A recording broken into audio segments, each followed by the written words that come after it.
Well, thank you very much for joining us this very momentous day where we are asked upon to set aside 67 minutes of doing and realizing a difference to fellow humankind. It was in November of 2009 that the United Nations declared this day Nelson Mandela International Day.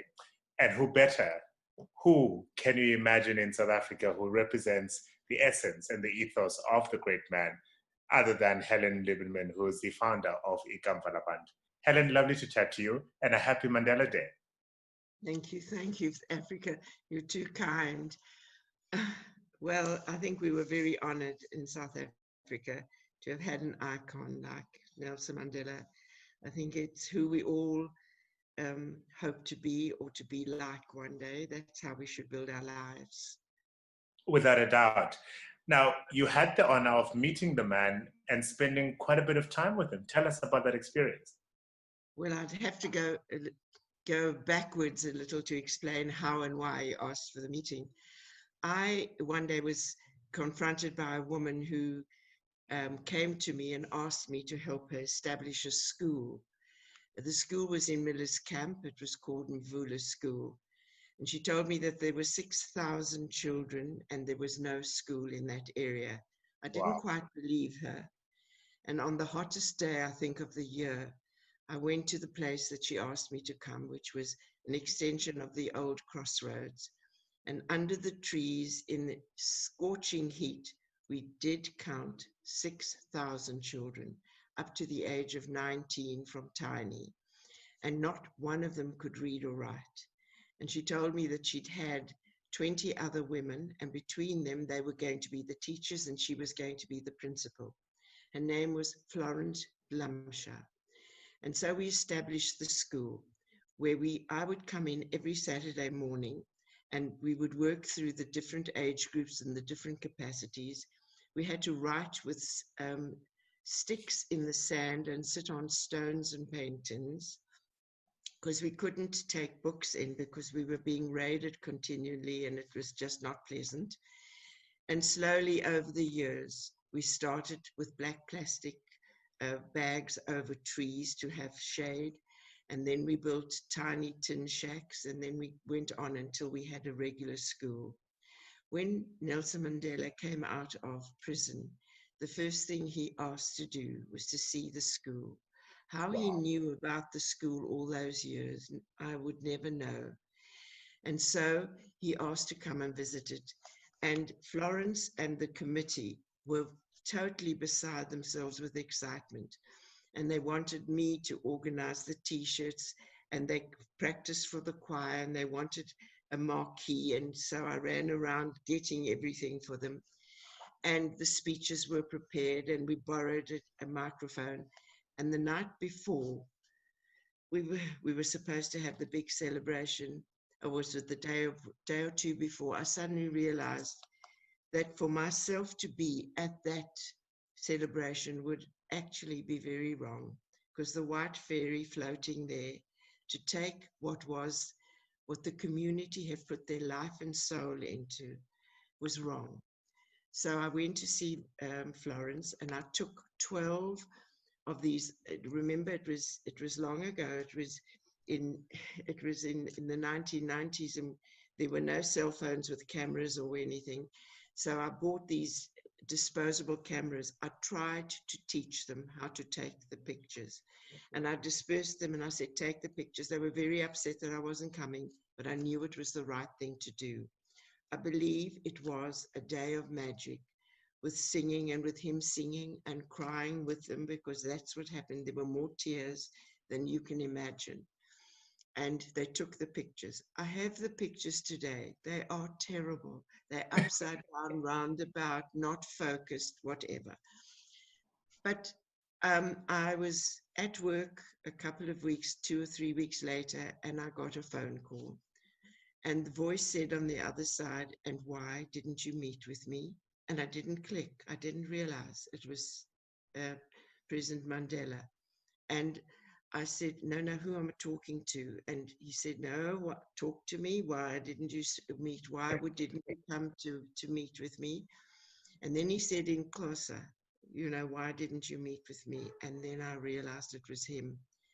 And I apologized and I said, because it wasn't right. It wasn't my moment. It was the moment of the people. And I didn't want to take their moment. They have very few moments in their lives, and I didn't want to take their moment. And he said, well, will you meet with me now? Well, would I meet with him now? And so I had an hour appointment with him. And I met with him, not in Parliament, but at the top of, in a small office. And the lady, who was very stern-faced, said 1 hour, put me in the room with him. And so we had our meeting.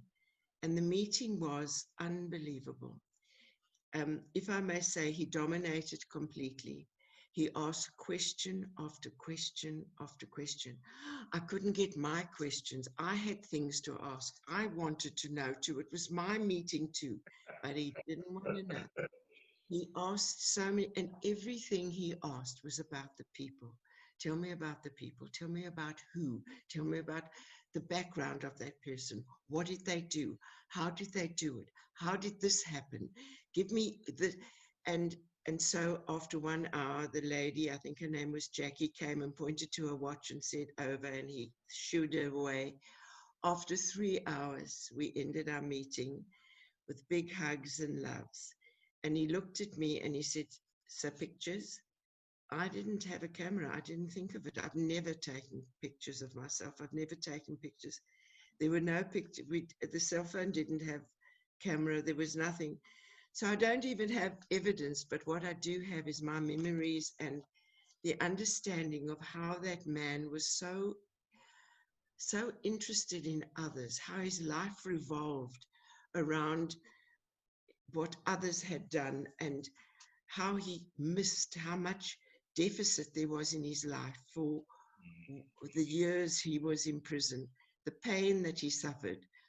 He showed the pain of not being incarcerated as much as the pain of missing out of the growth of humanity and the wonder of what our people had done during the years he was in prison. And he kept saying, I didn't know I was there. I didn't know how much they were doing. I knew about what was being done politically, but I didn't know about the mama who took in a child who was orphaned, whose parents were murdered, who was already blacklisted.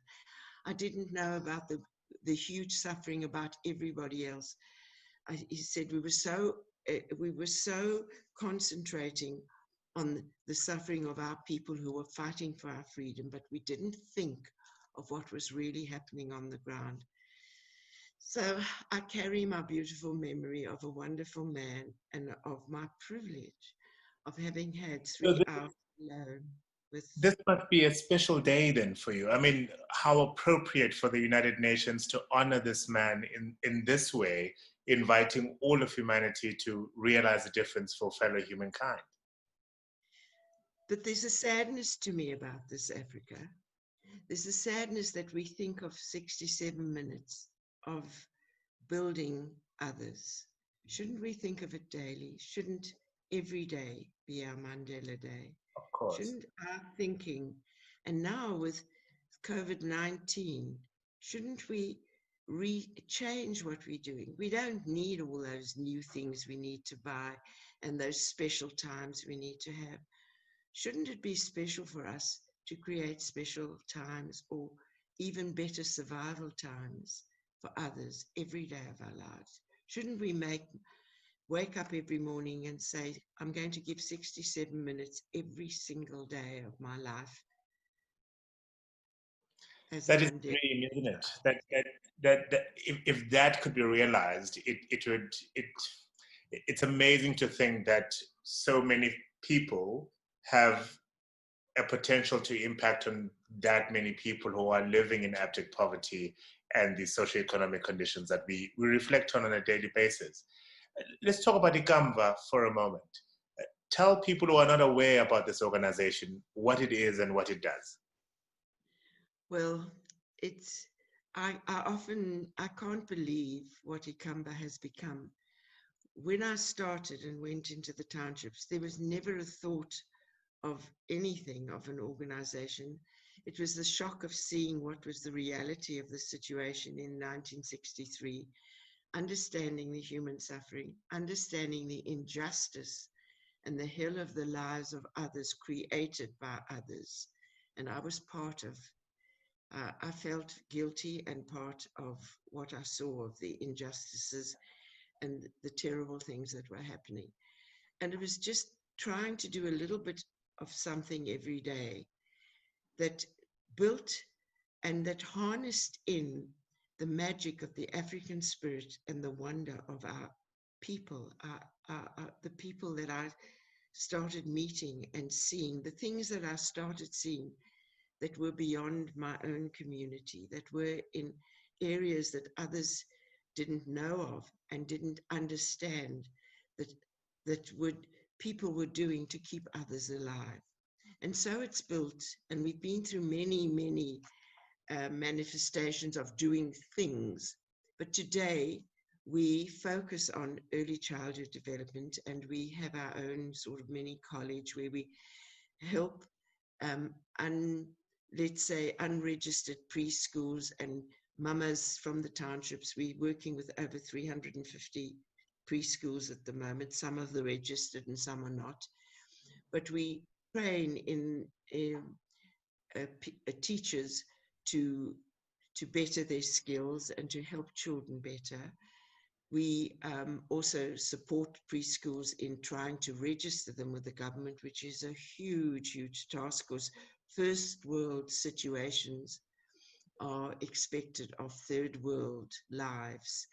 And so we have an experiential learning college where teachers come in, they're taught, we give them in the experience of learning and then seeing a model preschool, how we do it, and then we take them back to their schools and their settings, and we turn their whole system around by doing it in an experiential way with our experienced teachers. And then we support teachers in building their schools and trying to raise funds for feeding and getting them registered. Then we deal with seniors, and that's to me the most heartwarming, because the seniors run their own clubs. We have 21 senior clubs with over 1,000 seniors attending. We bring them in every day there with taxis, and they run their own clubs. We have community-based club assistants, and then we go from door to door caring for who we call with our umilwani, where we care for home-based seniors who cannot get to clubs. That's quite horrible to see how people are living, their starvation, their suffering, their health issues. And we do our best by giving them health care and bringing them other forms of assistance. The seniors are run by the seniors. It's a very tight and very strict process. They teach us how to care for them, and there's a spirit there. There's a song, there's singing, and there's culture that we get the seniors to share with the children. So we have thousands of seniors that we help care for themselves, and some we do care for. And then we run an amazing program called Afternoon Angels, where mamas who notice the danger of children in the streets, while parents are at work or parents aren't at work, where children are in the streets and at risk of drug and of the gangs, they open their homes and they take in the children. No homework is done, but just life skills are done, and children are assisted if they need with homework, but very much with life skills. It's a place of happiness and sustenance. So parents can be at work in the terrible taxi situation, taking them home late at night. They know their kids aren't at risk. So we have 1,600 kids that are being cared for at the moment. We think, but there are many more. We feed them, care for them, see to their eyes, do eye testing, ear testing, health issues. It's a huge program. It needs huge finance. And so with our small staff of about 128, we keep the systems going, we keep the feeding going, we keep the programs going.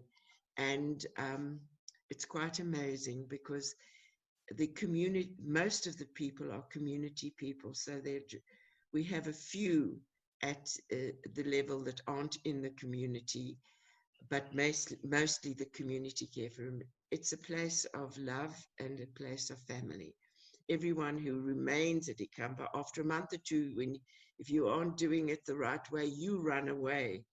But because we're very tough on those that aren't have the Ikamva respect and ethic and spirit. And so if you're part of the Ikamva family, it's just a beautiful place to be. And I can't wait to get up every morning, get there and be with them, so you know how hard lockdown's been. No, for sure. And we'll talk about the impact of the lockdown on the organization and our ability to do the work in a moment. But I'm gonna sing your praises for a moment. If those listening and watching us right now could have a couple of weeks and lots of tea and lots of biscuits, I'm sure you could spend all that time telling them stories about each of the individuals who are part of the Ikamva family, but most importantly, who are impacted by the Ikamva family. I know how special the seniors are to you, for example, and I've been lucky enough to have gone to visit a few of the centers with you, and you know every single mama and papa who is in that center, and you're able to ask about their children and their grandchildren and how they're doing, and it's absolutely magical and absolutely special. So thank you for the amount of love and care that you are showing. And towards the end of this conversation, we will be asking you to help. Ikamva Labantu, as you heard from Helen a moment ago, impacts on thousands of people, some of whom we will never get to meet and never get to engage with, but we know that we're making a difference, and we will be asking for your support. Let me tell you now that if you like us on Facebook and on Instagram, you'll already find out ways of how you can support, but a little bit more on that later. COVID-19 has really changed life for us like we've never anticipated, and certainly we're never prepared for it. How has the lockdown impacted on the ability of Ikamva to deliver on what it promises the people it delivers to?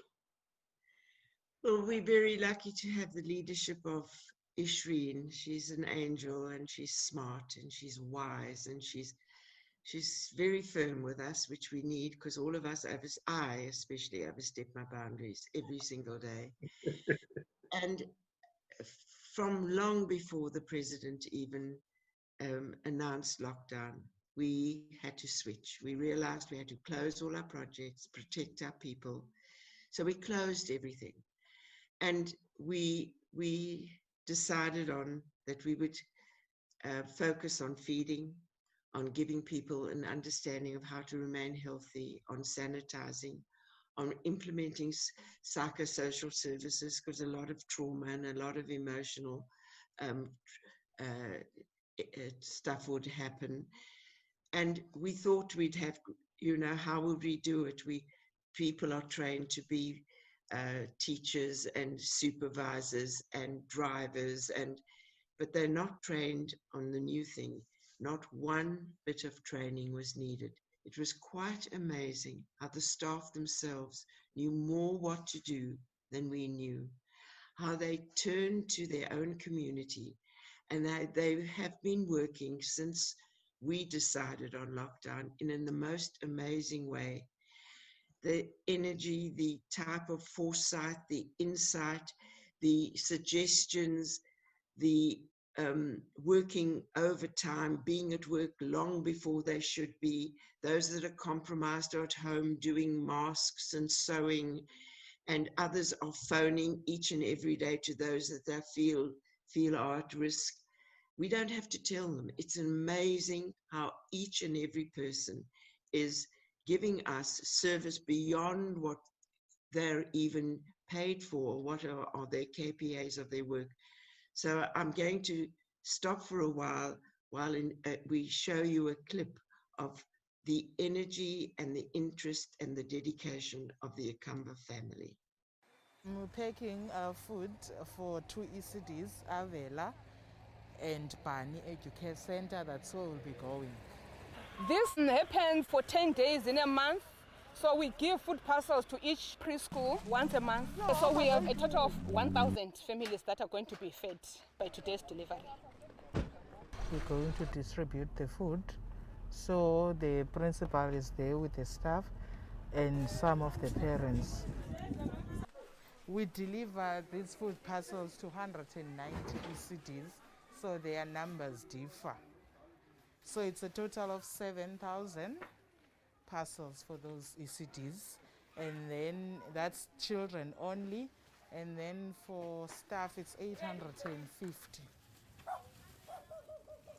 Ever since lockdown started, we are helping seniors who are staying at home because they are vulnerable. They can't go around to go to the supermarkets for food. We have CBWs. CBWs is a community-based workers. Those who are not based in the club, they go door to door to our communities, do a home visit. Kailicha, in one of the squatter camp areas, sizo could deliver the food parcel up. One of the beneficiaries said to lo umfana uhlala yedwa endlini and vulnerable. Due to this pandemic, we know the situation. The other people basezindlini, they won't be able to go and collect the food on their own. So we have to go and siyoba deliverishela ukutya emakhayeni wabo. As we are here again to distribute the food, the other thing that you are doing, we do home visit, because these people now bayadinga the social support from us, because sometimes abanye they are so stressed. Then need again counseling, and abanye they don't have cell phones, so abakwazi ukucontact. We're struggling to find enough money for food. We're feeding now up to 150,000 people. It's a huge operation. There are different forms of feeding that we do. The first one is that we're giving food parcels to most of our seniors, to all of our seniors and our homebound seniors. So they get them twice a month and enough food to cover them for the month. And then we give in the squatter camps, those that are at risk. We're finding the most terrible starvation and people who have no support at all. We've got wonderful teams, and we've got a few absolute heroes that have surfaced that go deep into the squatter camps with food parcels. They identify them, they give us full reports, they take pictures not of their faces but of the circumstances and the people, how they're living. We've even started building and shelter and taking out blankets and keeping people alive. And then the most wonderful thing are our neighborhood feeding sites. We're nearly up to 150 feeding sites where up to 400 to 500 people a day are being fed. These are being done by volunteers from the community and the staff that are supervising and working and cooking and cleaning and sanitizing and educating. Then we're also taking slots on the radio where different members of our staff come in and educate on the radio. We've also got social workers taking in traumatic people who have traumatic situations and doing their counseling. And then we have feeding nodes where many people who offer us food, sandwiches, food parcels and others from others that have prepared foods. And we have delivery services to where we identify those most at risk or those at starvation or those very compromised. So it's a huge operation. And each day we wake up and there's more to do and there's something that's come to mind and we find a way. But until August, we're covered financially, and it's after August that we're at great risk, and we know that we'll have to continue with this type of operation just for even the 150,000 that we are working with till well into January. We don't see it. It's, minimizing. We see the hunger. And everywhere I look, the anticipation is that we're going to experience particularly the financial impact of this lockdown for quite some time to come. But there are many, many communities and many, many vulnerable people who continue to be exposed to those vulnerabilities, as you say, until at least January in 2021. It's a massive undertaking, Helen. It costs a lot of money. And while we can look at the big picture and go, wow, that is exhausting. But if we go one bite size at a time, this can be surmountable too. So how can individuals watching us right now help? Even as little as 10 and 15 Rand would help, because that's feeding of one family a day. So it's $1 a day for a family. We've been able to buy in such bulk and to work out menus that are wholesome and really nutritious, because we've had, you know, a lot of advice on this. So for $1 a day, we can feed a family a day. For 500 Rand a month, we can feed a family for a month. That's $30.